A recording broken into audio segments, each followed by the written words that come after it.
listening to Keeping It Real with Janine, your guide to living an authentic, healthy life. I am excited for today's inspiring conversation on overcoming addiction. This is the first time I've attempted a group conversation, so it should be interesting. So let's get started and see what happens. My first guest is Jaysen Ellerbeck. He's a recovering addict, musician, world traveler, small-scale farmer, and woodpiler. He runs a homestead music studio, small-scale farm, and holistic gardening business. And his gardens are absolutely gorgeous. He struggled with hardcore addiction, mainly heroin, for more than 10 years, quitting cold turkey more than a dozen times, while finding himself detoxing in strange places and foreign countries. He finally found a way out. It's been nearly 7 years from that day. After years of medication, meditation, counseling, and numerous holistic healing practices, he found the important things in life he lost along the way.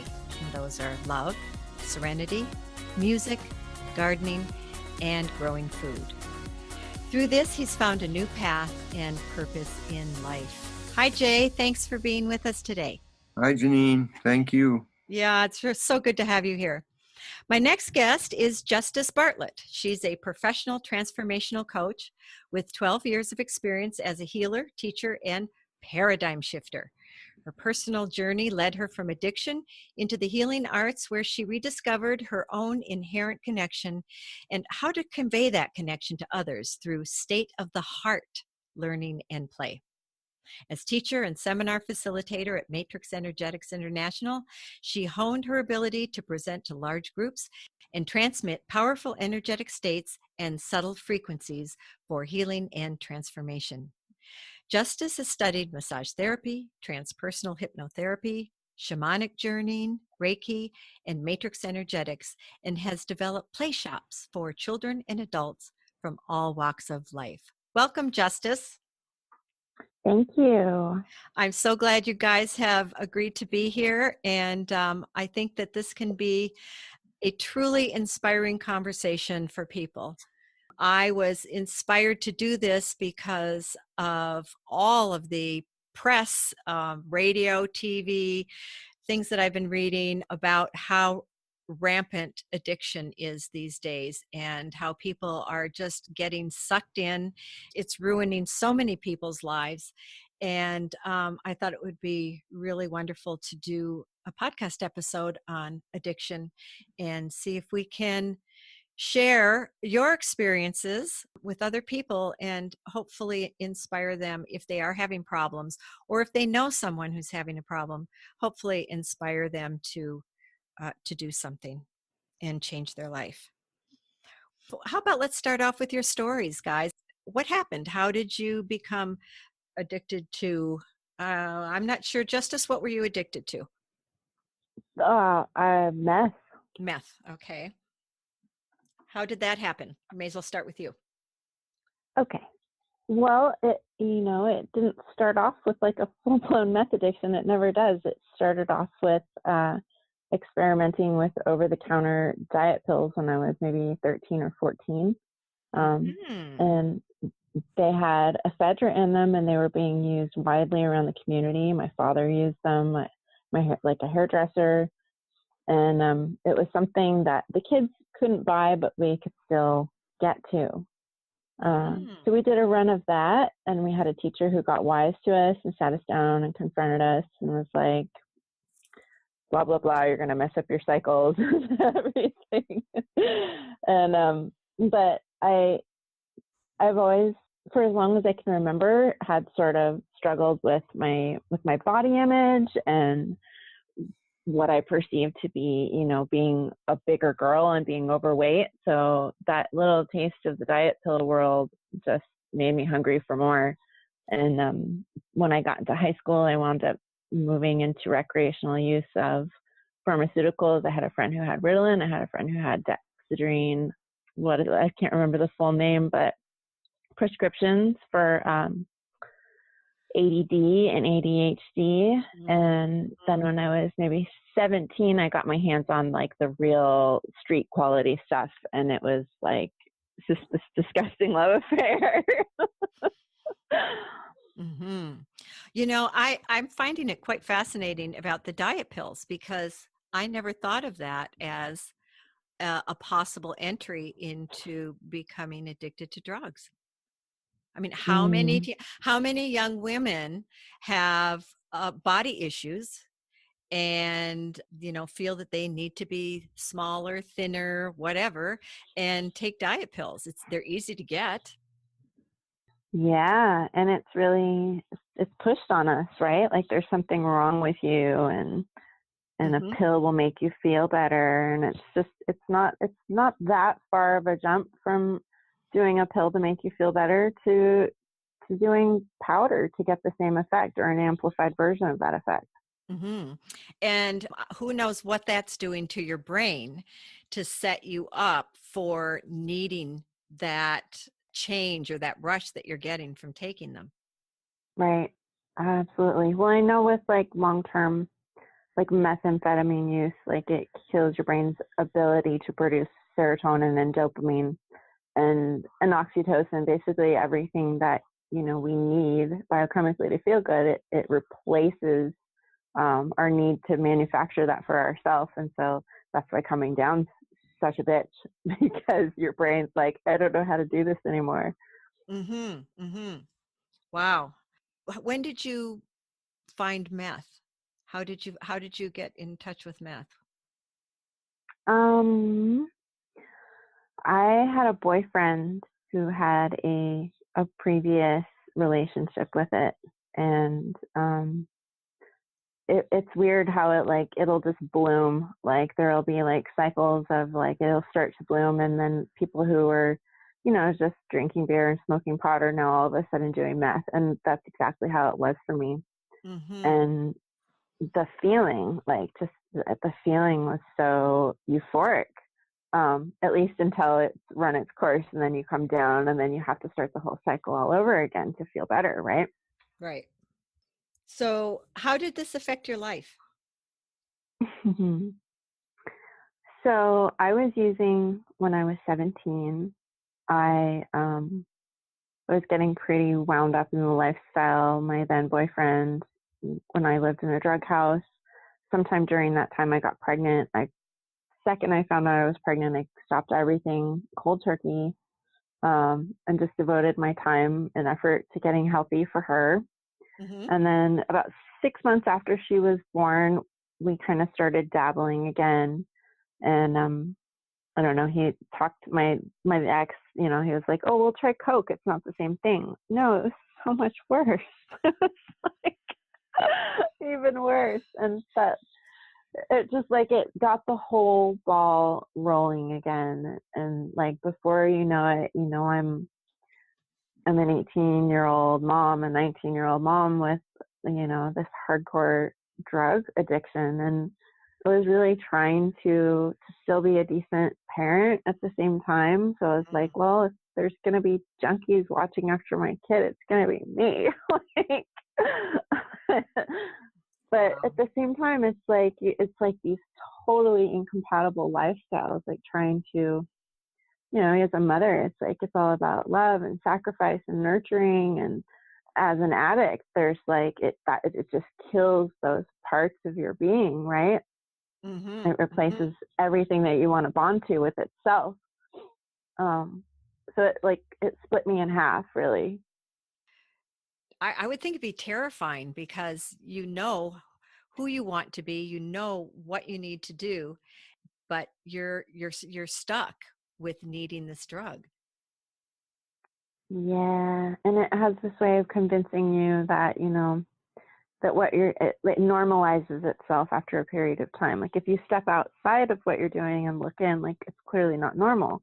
But if Mhm. you're just comparing yourself to like everybody else is doing the same thing, then you can rationalize and you can normalize and I would say to myself all the time, I'd be like, well, yeah, I might be crazy, but I'm not that crazy. Like, The relativity of it all. totally. Huh. Okay, let's get to Jason and his story. Hey kiddo. How's it going? Yeah.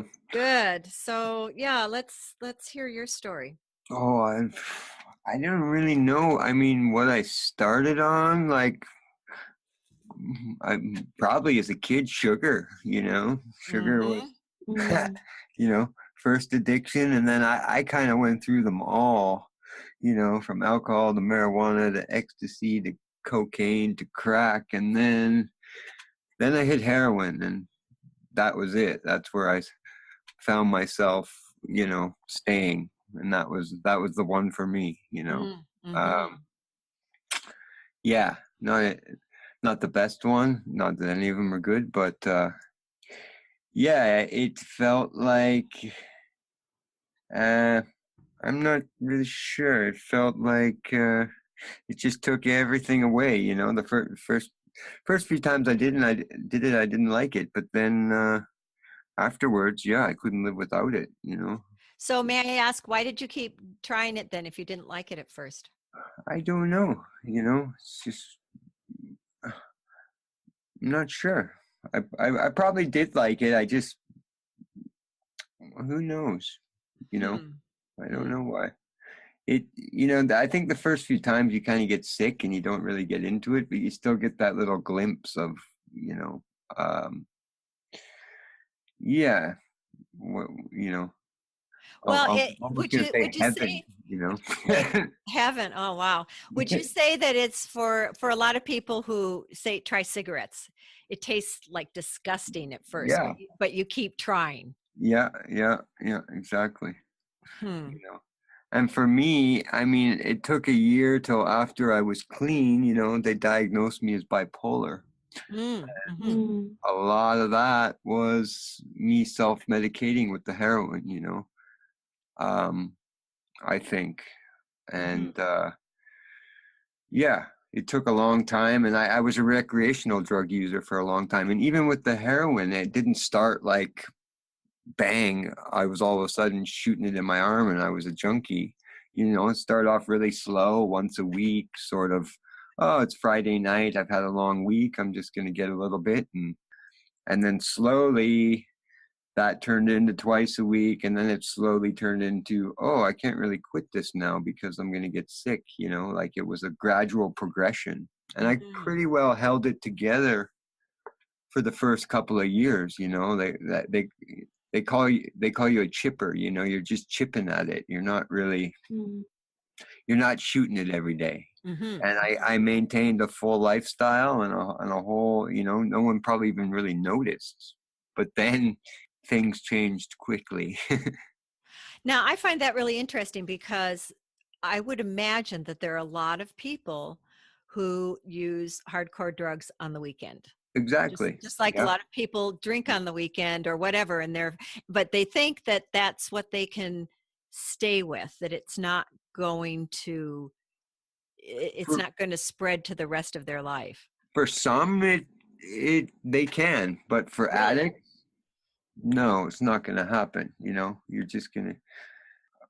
Some people, I still have friends that can drink a 12 pack every weekend, do a bunch of coke, get up Monday morning, go to work all week, and don't think anything about them, and doing it for 25 years. Mm-hmm. That wasn't me. There's a difference between addicts and casual users. When you're in addiction and you're an actual addict, it's just not possible. I mean, that's why they say in was it Narcotics Anonymous, one's too many and a thousand's not enough, you know, Mm-hmm.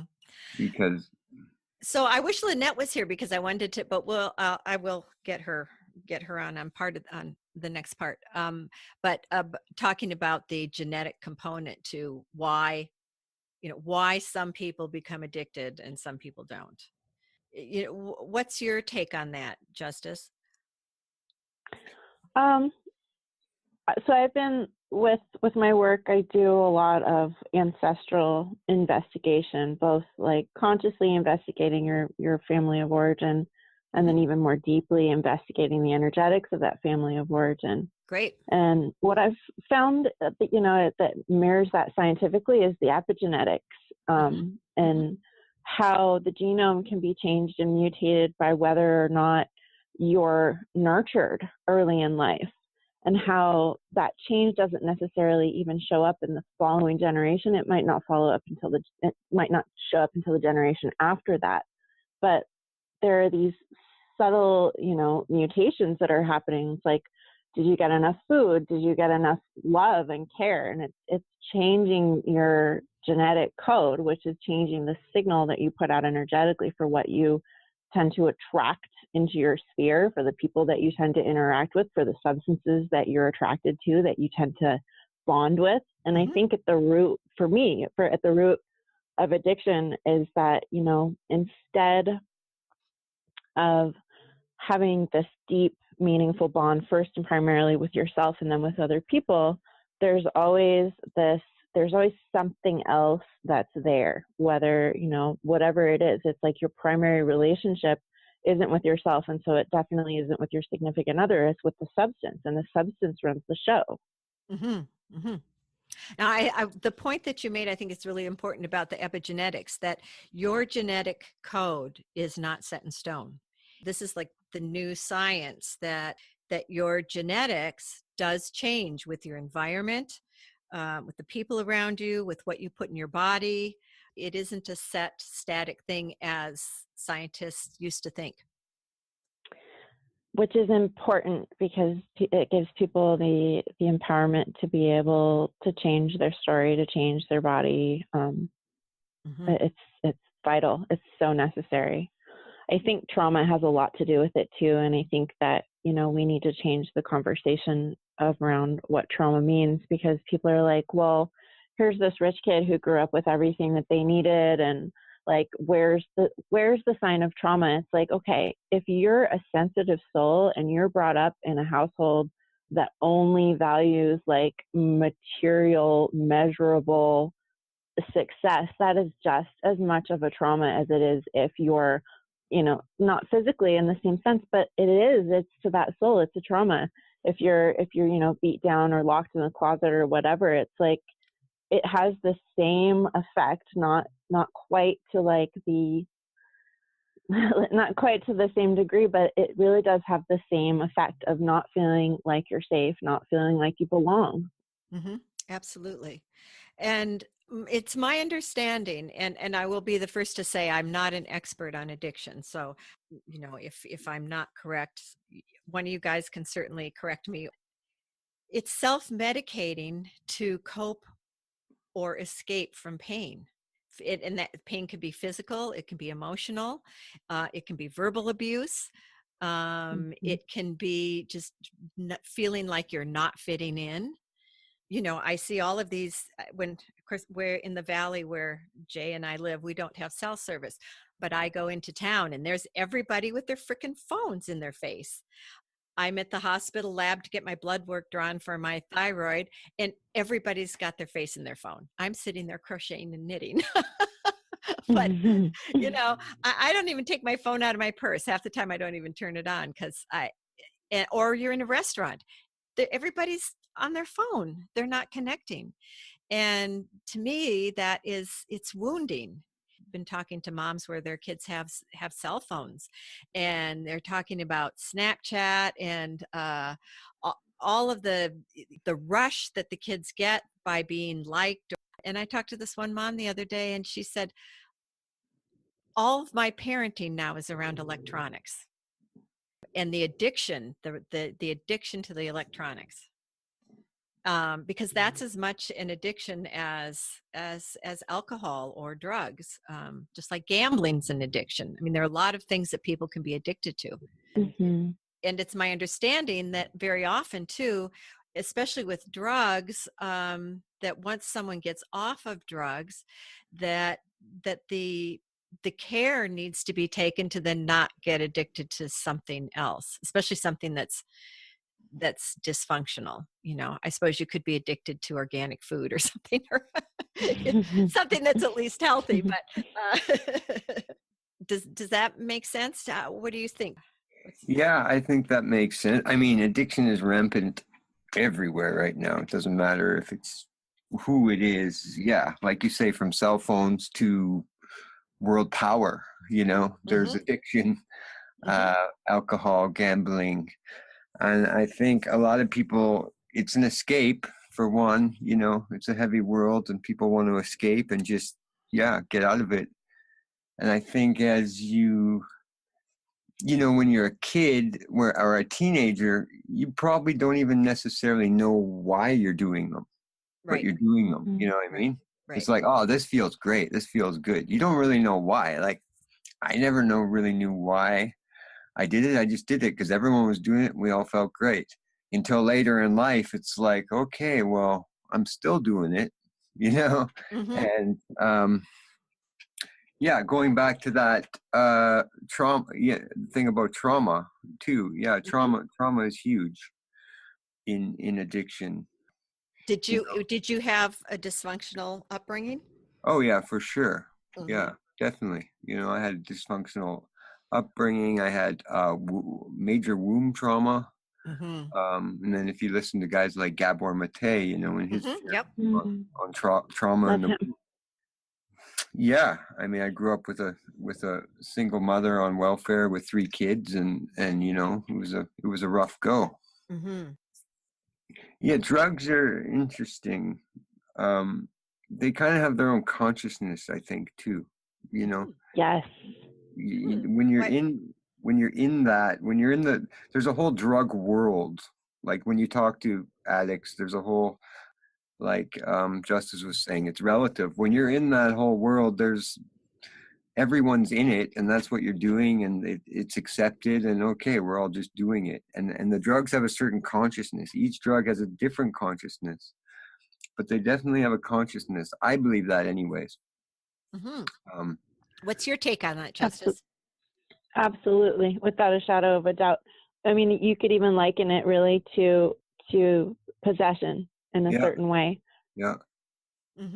Actually, that was one of the most significant healing experiences that I had when I got off of it. It was about maybe 2 months after I stopped doing the drug itself. I wound up at a shamanic class for ancestral curses and depossession, and the teacher wound up removing this this presence from me, and when she invited us all to like go inside and look around and see if we could see any intrusive energies. Now, I realize this sounds esoteric, so if it helps you to understand this more as a thought form, and as like a highly energetically charged thought form, then think of it that way so you don't reject the information. But to me, it looked like this black, there's actually it gave me chills when I saw it. From the TV show Hannibal, that there's this figure, this archetypal figure that shows up that's black, that has antlers, that's very dark. And when I looked into myself, I saw that lurking there, and I knew what it was without a shadow of a doubt. I knew what it was. And I'm very empathic. I'm intuitive, clairaudient, clairsentient, have been my entire life. And what I came to understand after I had this entity shamanically removed was that this entity had been co-opting and using all of my psychic facilities to run its program through my being, because it was obscenely easy for me to acquire and sustain this lifestyle. And I think I had enough power and enough presence that I just came through with inherently, that wasn't completely disrupted despite my really disturbing elements of my childhood, so that it was like I was in this constant awareness of like, I can feel this pull dragging me in this direction, and I can still simultaneously feel this part of myself trying to like hold on to this thread of like wholeness and like sanity. But as the momentum of that took over, that thread became more and more and more and more frayed, and it was really more and more like that entity was just running the show. Yeah, it's like what Justin was saying. Like that, it's actually proven that when you start doing, you get into heavy drug addiction, it's very easy for entities to attach onto you because you're really open to it, and that's why a lot of addicts do things. I mean, I did things I would never do now. What do you think about that? What kinds of things? Is there something that you can share that you did that? Well, I can't, I'm not sure off the top of my head, like, um, say whatever I did, if if I stole from someone or lied to someone or whatever I did, Mm-hmm. um, those things I don't do now because I'm more in my body and I have my consciousness back. But when you have in heavy drug addiction, you have this crazy entity attached to you. You do these things and then you wake up later and you're like, wow, I really did that kind of stuff. And it's like, I see people addicts now and I can look at people and I can tell, wow, that guy's on something. I can almost see that entity attached to people's backs. Mm-hmm. Yeah. You can pick that up once you've been through it. I don't know if you can do that justice, but you can Oh, pick that up. absolutely. Yeah. So it sounds to me, from what I know of you two, like just as you just had easy access to drugs. You didn't really have to pay for them, or it just, for some reason, you had easy access. And Jay, you had plenty of money to buy what you needed. So it sounds like neither of you ended up on the street. Thank goodness. Or did you? Not entirely. Not Okay. entirely. So in like the first phase of my addiction, I was going along with this other person Mhm. whose entire nature was completely contrary to like the way that I manifest. Mhm. So with him, it was all struggle and strife and ripping people off, ripping this person off to get more dope to extend our high and then having to pay this person back later and then going and stealing. Like, no, I was very, very, very much in like involved in the whole criminal aspect of it. Okay. Later, with him out of the picture, it came more easily to me because as a single woman who was like fun to be around, it was just like, let's go get justice high. And that was actually even more dangerous. Uh-huh. because, Yes. because I didn't have to do anything. But no, I've been through both. And at one point with him, with the first phase of it, his mother came down from the mountains where she lived and she was like, I'm taking your daughter. And I didn't do anything to stop her because I knew if it wasn't her, it was going to be DFS next. That was Department of Family Services. And I knew the best thing I could do for her at that time was actually to allow her to go because like Jay was saying, like you find yourself doing these crazy compromising things, and compromising my life and my safety is one thing, but compromising hers was something that was completely different and completely unacceptable. And horrible things that you do, like Chris and I one time, we got high and we had a friend over and we had a roommate that was staying with us. So we didn't leave her completely by herself, but we took off in the middle of the night and we didn't come back, and our roommate had to take her to school with her and like just totally just fucking skipped out on our little toddler. It's like, and it was things like that. And it was right around that time I realized I was compromising her safety. And then, it's like this slow decline. It's like, today I'll do this to get it. And tomorrow I'm willing to do this. And today, and that day, like, I'm willing to do that, but not willing to do that. And then the next thing you know, it's just like this erosion of your integrity. And you find yourself doing things you never would have imagined ever doing. And in order to not feel the guilt for it, you just keep getting high. I can only imagine what that does to your sense of self-worth. Yeah, and it's a lot tougher for, I'm not going to be judgmental or anything, but a woman in the drug world and a man in the drug world is a whole different story, How so? There's a lot of predators. There's a lot of predators in the drug world. Whether they're doing drugs or not doing drugs, they're there, and, they'll give women money to do drugs and they'll make women do crazy things. Yeah, there's a real there's a real predation. You don't see that a lot, but I mean, I've been in places where it's like I even though I was a junkie, I still had integrity, and I'd be in some places and I'd be like, is this really happening right now? Like, these guys are complete creeps. And like, at one point there was a lot of, sort of women and prostitutes and stuff, and they'd all show up at my house because they knew they were safe there. They didn't have to do anything there. They could sleep, they could, whatever. But yeah, and of course, then getting back into that whole guilt and shame and all this stuff, and it just keeps going. So I just wanted to add that, because I think that's something people really need to be aware of, is the whole, that whole scene. Absolutely. Absolutely. Which I was never a part of. I observed that a lot, even though I was around those people. I've seen some crazy things, and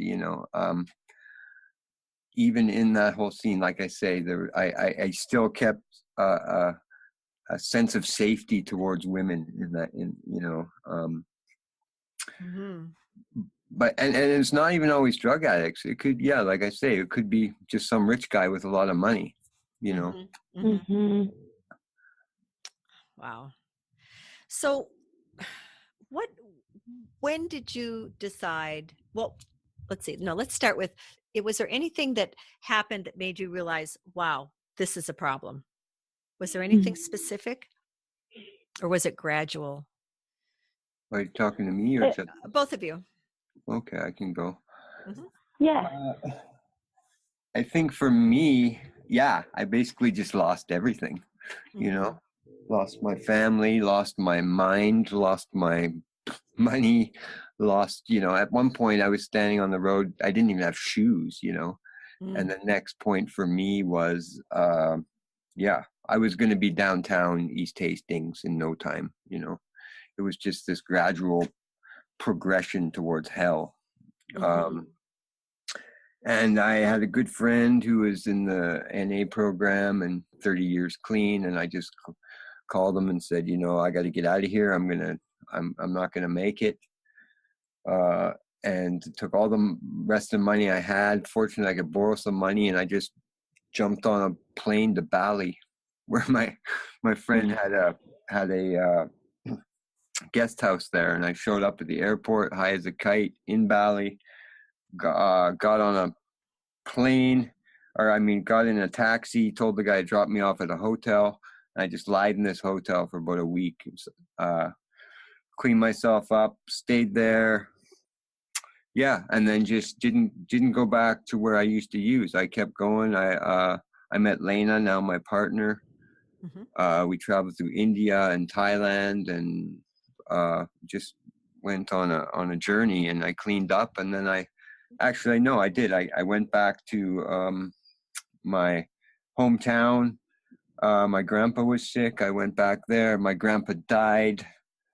I was over a year clean, and I relapsed again. And for about 2 months, and then my partner Lena was like, I can't deal with this. I'm booking a flight to Germany. You can either come with me or you can stay here, and whatever's going to happen to you. So I got on the plane and went to Germany for 2 years, and I cleaned up there. And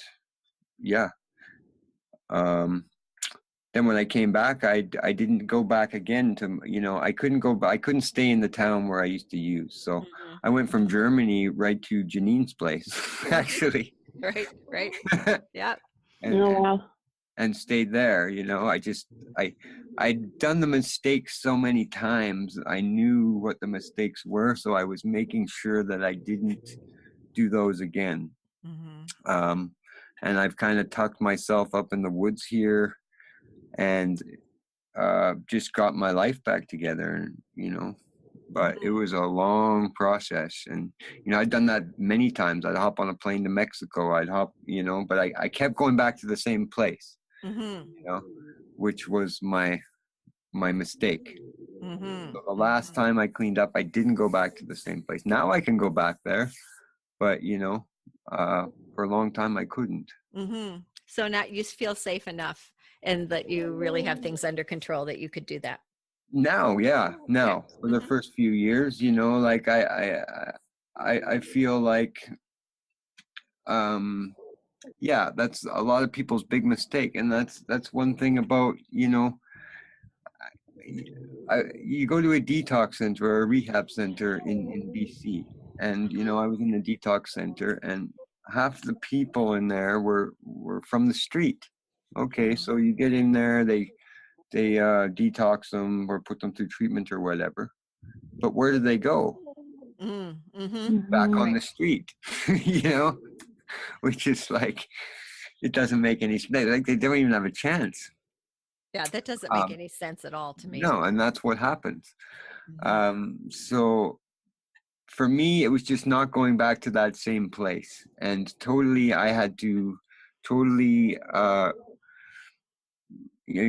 find a whole new lifestyle, all new. Like I don't talk to any of those friends. I don't communicate. Like I just went on a totally different path, Mhm. which is, I knew is the only way it was going to work. Mhm. You know. Wow. So what about you, Justice? What was the question now? Now that Jay's giving me such a great answer. Oh, I know. When did you realize that this was a problem?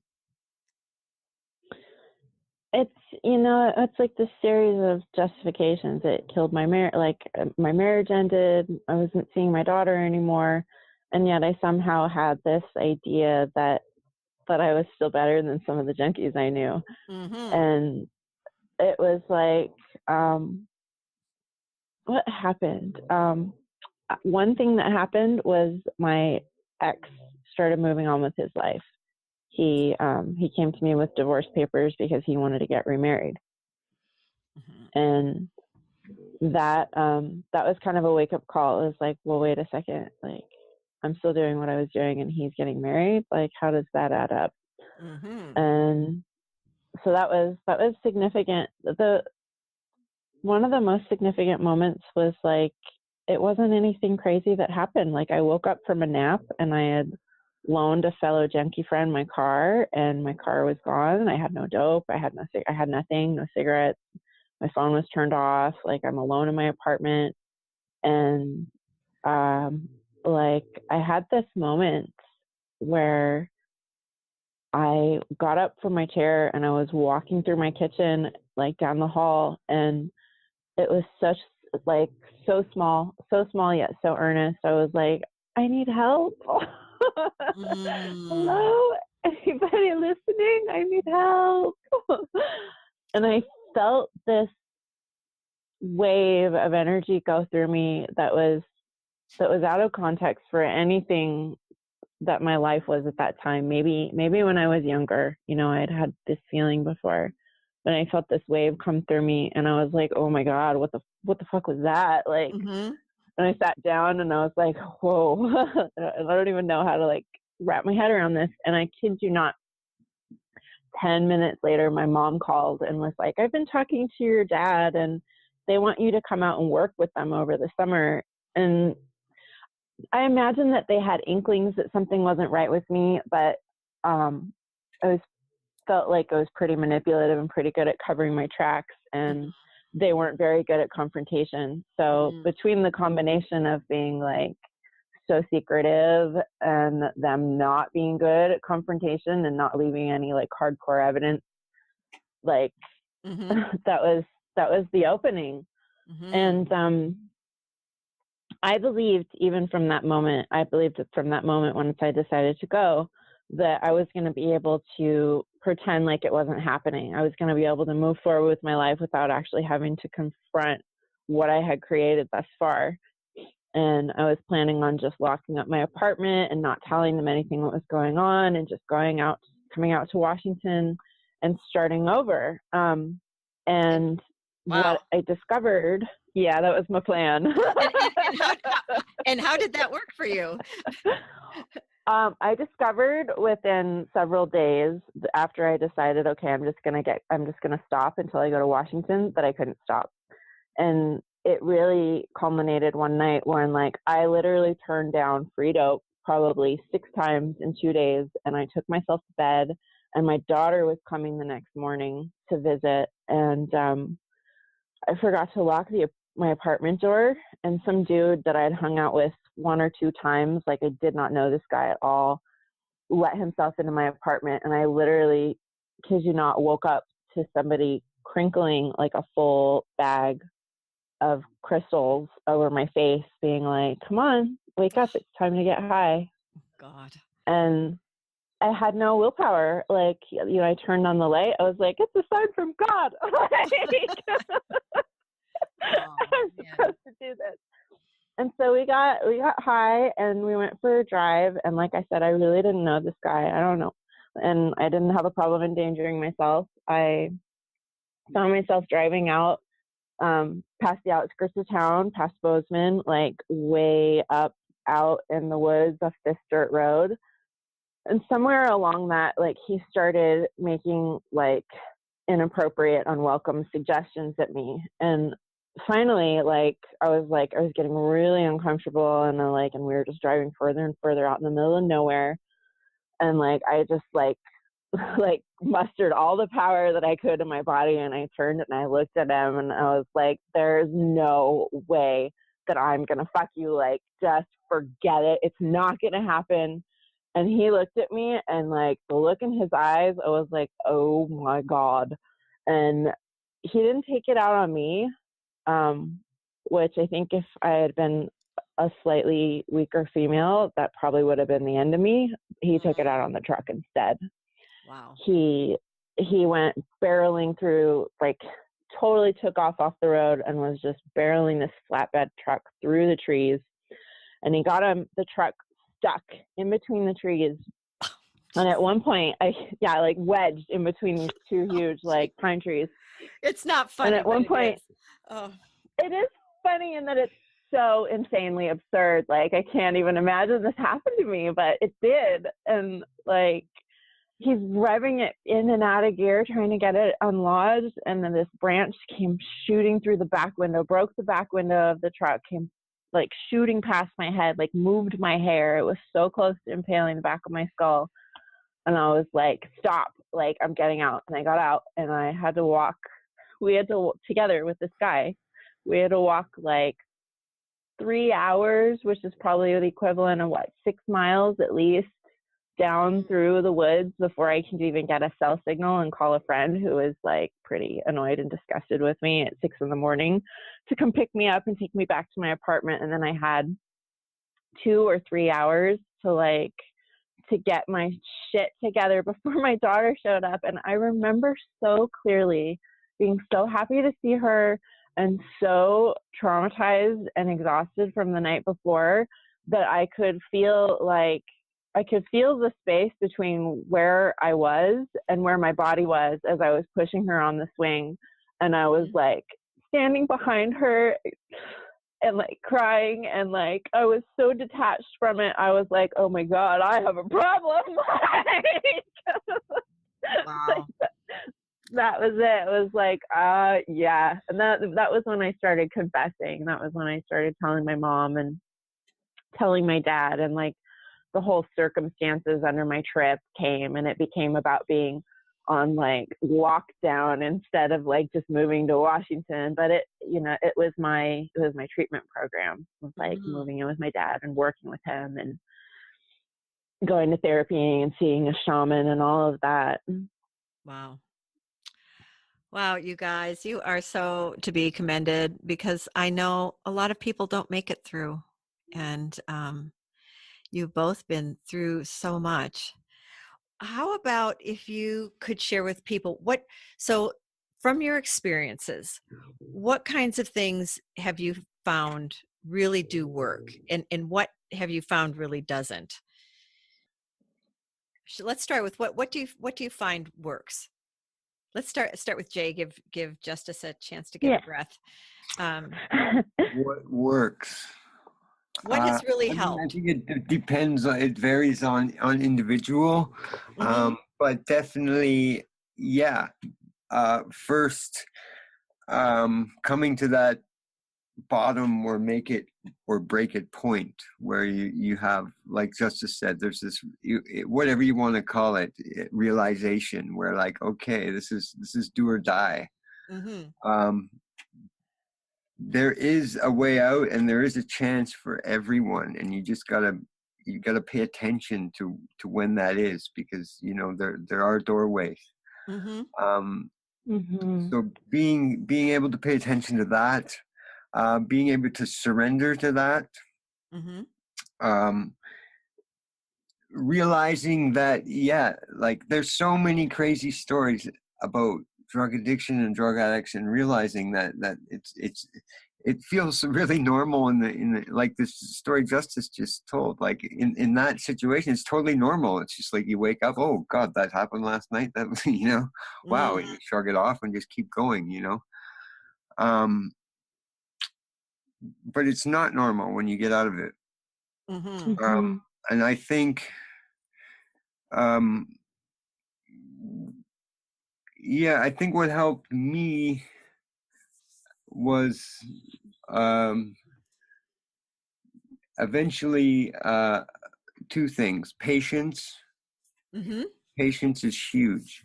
You can't just you can't just quit drugs and wake up the next morning and say, oh, I just quit drugs, I'm great now, and I'm all healthy and everything's great. It's not how it works. It took me 2 years of being on antidepressants. For the first 6 months I could hardly get out of bed. For the first 3 months I couldn't open and shut a cupboard door.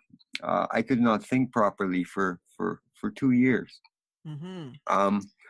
So having that, that's a huge one, is patience, because people think it's a quick fix. Like, I mean, you've been doing drugs for 10 years, you're not going to feel great in 10 days after.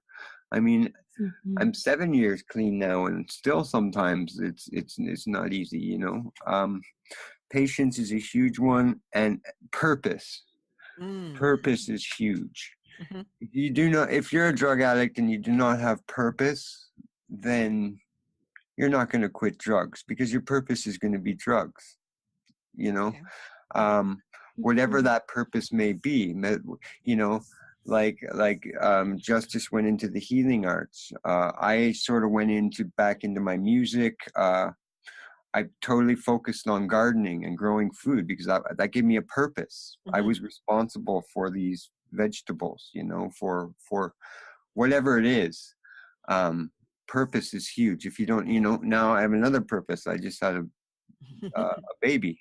Yeah. That's a huge purpose, that's really strong in my head now. Like, as far as relapsing, but for a lot of people, if you don't have patience and purpose, then it's going to be a real tough road.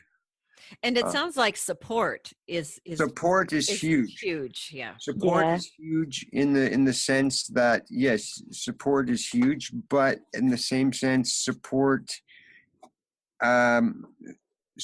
is support is huge if you want to be supported. Let's put it that way. Okay, that's a good distinction. Yeah, if you don't, if you're not ready, all the support isn't going to matter, because you're just going to keep going back. There's a point, like my friend Bill used to say, and I'd show up at his place wanting to clean up, and he'd be like, well, are you ready? This time, like, if you're not ready, just turn around and, go out the door, right? Because you have to be ready.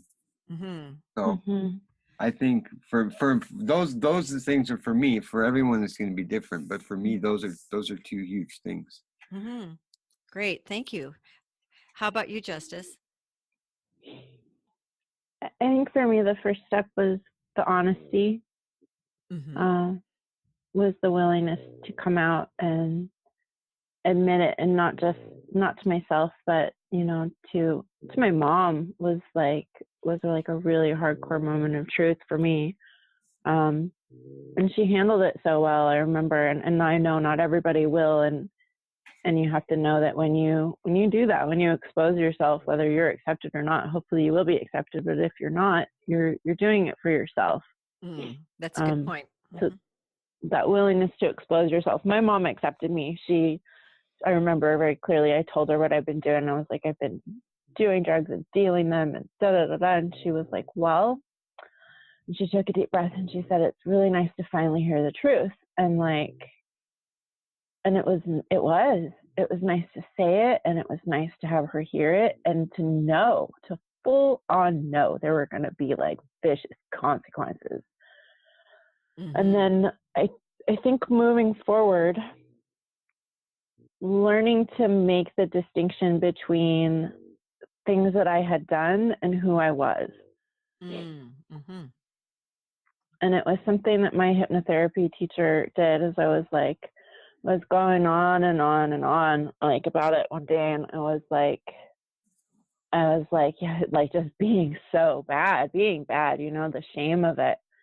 And he reached across me with his twinkly wizard eyes and put his hand on my knee, and he said, no bad, just experience.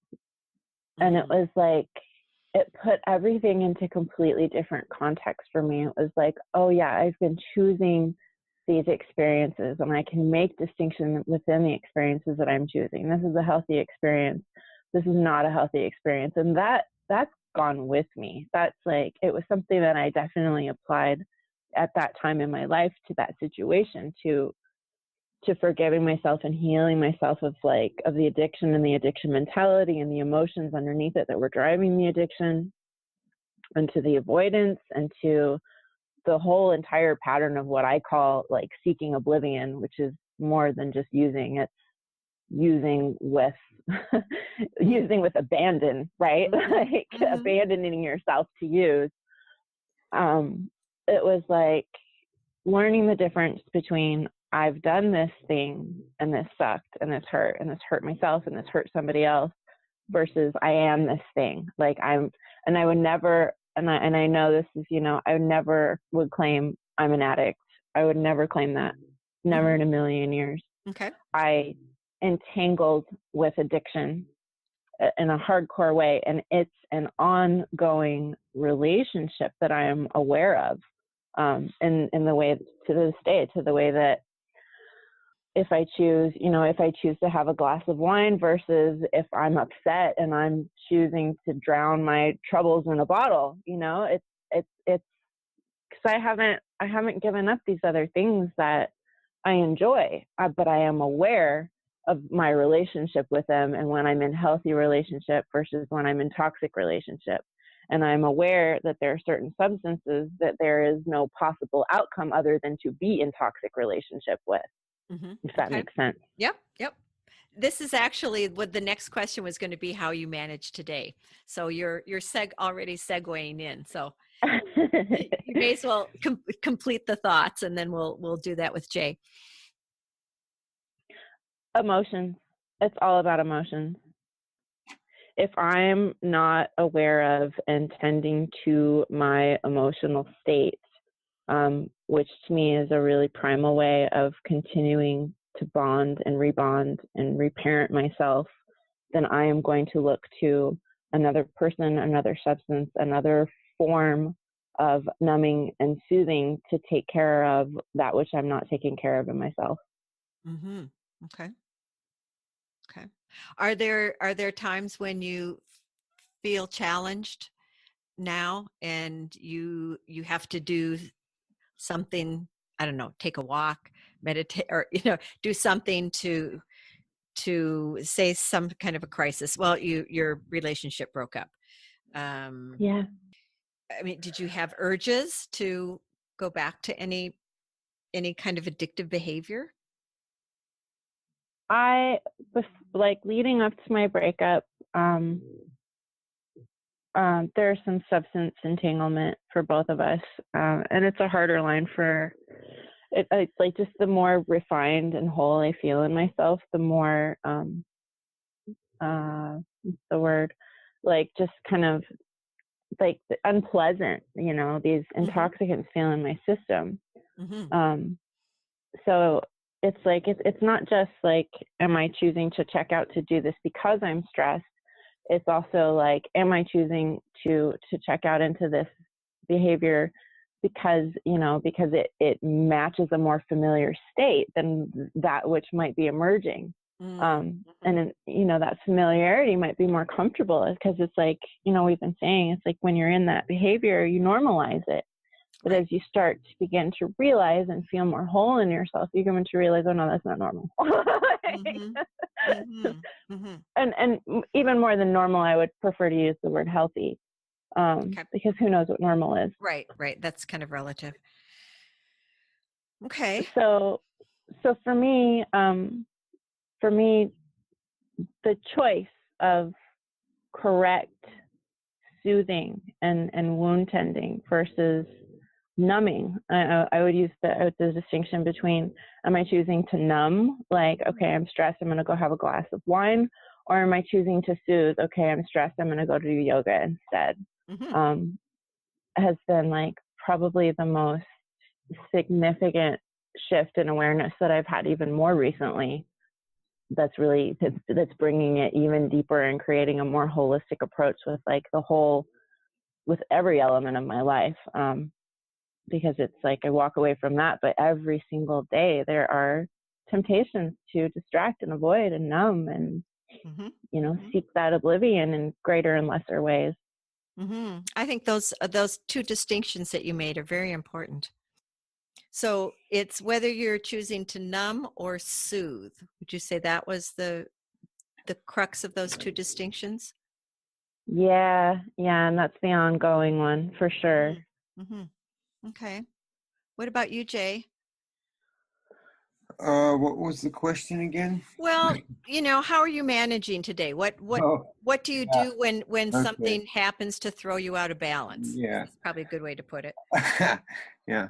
Well, that's a good one for me. I mean, first, I just want to say, like Justice was saying, an addict comes out of addiction or with carrying a whole briefcase of things. Definitely shame, grief, fear, a whole bunch of emotions that you have to get over. And one of those things that really I forgot to mention last time is forgiveness. Being able to forgive yourself, never mind anyone else. Good point. So I think for the first little while, how I coped was fear. Like I was just scared, I didn't want to go back because I knew even now, it's not that I live in fear, but there is that state. Like I meet people and they say, oh, you don't party, you don't whatever. And I'm like, well, not anymore. I used to party, And they say, well, why? And I say, well, because I know where I'm going to be if I start partying with you guys. I'm going to be like on some guy's couch I don't even know 50 miles from here 2 days later. You know what I mean? Like I just know where that goes. So I think at the beginning it was a lot of fear. Now it's more, I don't even really think about it anymore. Like,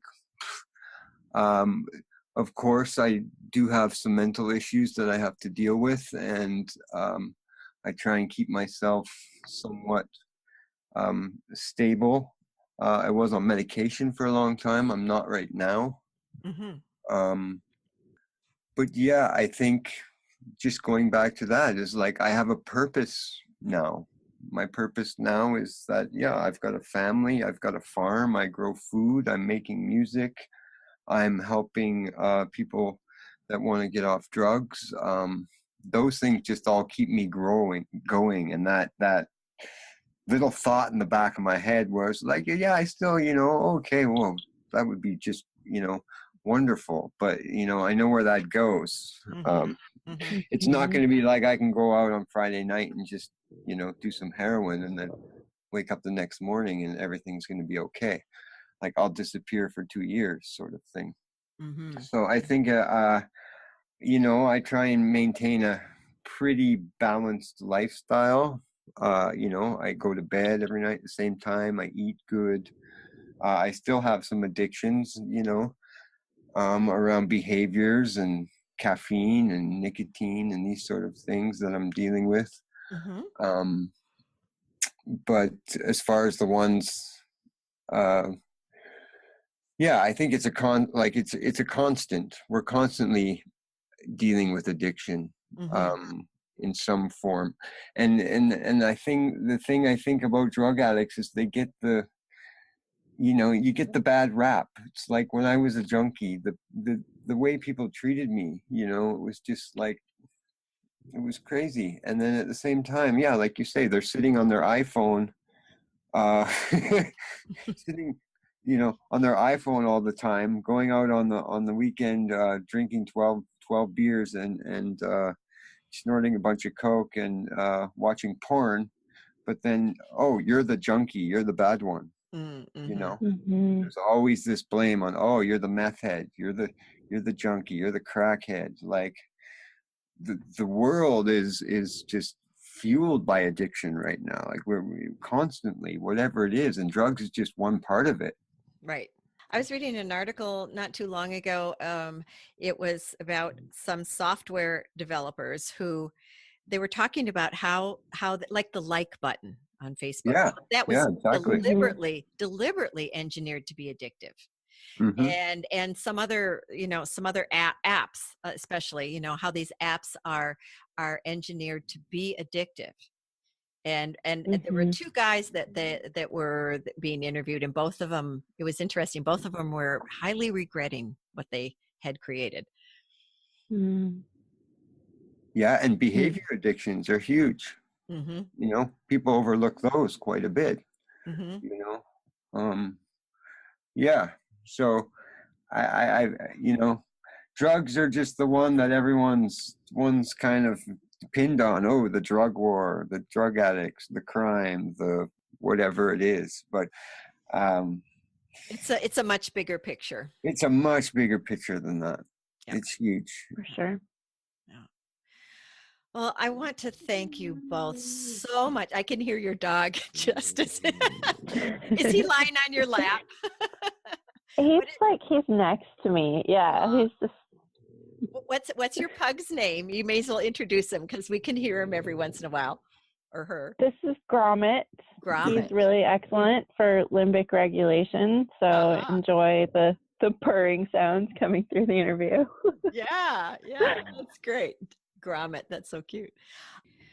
This has been an incredible hour of sharing. I'm so thrilled and I'm so proud of both of you for sharing. I can't imagine that it's easy to do that. And I hope that others listening will truly benefit and really think about all of the wisdom here in what you're having to say. Justice, let's start with you. Would you like to share with people how they can get a hold of you? I know you have a practice and you work with people. We'll also be putting this information on the website, but it's nice to have it right here. Yeah, absolutely. Thank you. You can find me at playfullyconscious.com. Playfully, and remember that's 2 L's, right? Conscious, yes. Conscious.com. And what services do you offer? I do one-on-one couples, family, transpersonal coaching and healing work. I work with people who are shifting out of an addictive state, or who are going through life change, or who are healing, or who are just looking for ongoing support for personal growth. So it's kind of all across the board. I work with energy, with consciousness. It's fun, it's symbolic, it's empowering. It's great work. It's my purpose and my passion. So awesome. And you're really good at it. I have experienced you as a teacher and you're awesome. So Jay, if somebody, let's say somebody, I know you don't, I don't think you have particularly a practice, but no, I don't do anything like that. I work with plants, Right, but I know. I do have random people showing up in my driveway, that are totally whacked out and need some advice. Mm-hmm. And I'm more than welcome if someone wants to email me and talk to me. Okay, what's your email? Trout, TROUT_15 at hotmail.com. Okay, so Trout, let me do that again. Trout, TROUT, underline or underscore 15 at hotmail.com. Right. Yeah. So if someone has felt a connection with you on this and wants to connect with you and perhaps you can be helpful. They need help or some references to other things that might help, or even if they're in the Kootenai area in Nelson and want to, I'm not a big NA guy anymore, but I'm cool to take them to an NA meeting, which I think in your first 6 months of recovery is very important, because not even if you just don't believe in that, but or it's somewhere where everyone's doing the same thing, Mm-hmm. and you can connect a lot there with a lot of amazing people. Mm-hmm. It's for some people. A lot of people, a lot of addicts are scared of authority, police, Mm-hmm. counselors, whatever, Mhm. psychiatrists, Narcotics Anonymous, all that sort of stuff. So sometimes just an average Joe like me can help them out that way. Awesome. Well, I appreciate your putting yourself out there like that. Thank you. Thank you. And thank you, Janine. It's really cool that you did that. Oh, thank you both. If there are any last words that either of you that you haven't gotten in that you need to say before we end? I just want to remind people that whatever it is that you're transitioning through, it's not your fault. Like, you do have an accountability to love and care for yourself and get yourself to the next step of your evolution, whatever that is. But whatever is paining you, like, it's not your fault. There's nothing wrong with you. Like, you deserve to feel better about yourself and your life, and you're worth it. Mm-hmm. Good advice. Wise. Yeah, and I think on that note, what just said is, and you're not alone. It's just Yeah. a lot of people, a lot of people. I And think that's important because I know there are times when I feel really alone, and I've got a family, but sometimes you just feel alone even though you're not. yeah, and everyone deserves a chance, and everyone, but it comes down to making that decision. Mm-hmm. Okay, have I had enough? Is there another? And there's a whole nother life out there if you choose it. And we're two examples of that life. You certainly are. Which I would have never dreamed of where I'm sitting right now 10 years ago. Mm-hmm. No way. Yeah. Wow. Well, thank you so much, guys. This is wonderful. I really, really appreciate it. Thank you, Janine. You guys, take Thanks, care. Janine. Mm-hmm. Take care and be well. Okay. You too. Bye. Bye. This has been a very important conversation. You've been listening to Keeping It Real with Janine, your guide to living an authentic, healthy life. Inspiring conversations with ordinary people living extraordinary lives. Do you know someone who would benefit from this important conversation? I know you do. Please share with friends and family. Find my podcast on iTunes or your favorite podcast app, and be sure to subscribe to the podcast so you don't miss out on a great conversation. Show notes can be found on our podcast website, realjanine.com, as well as links to guest web pages, pictures, and you can also download or listen to this conversation, leave comments or questions, and sign up for the Real Janine mail list. That way you can keep up on new episodes, life updates, and always a yummy recipe. And remember, Janine is Janean. Thank you so much, Matt and Lynette. Really, really appreciate your time and your input. Thanks for listening. Take care and be well.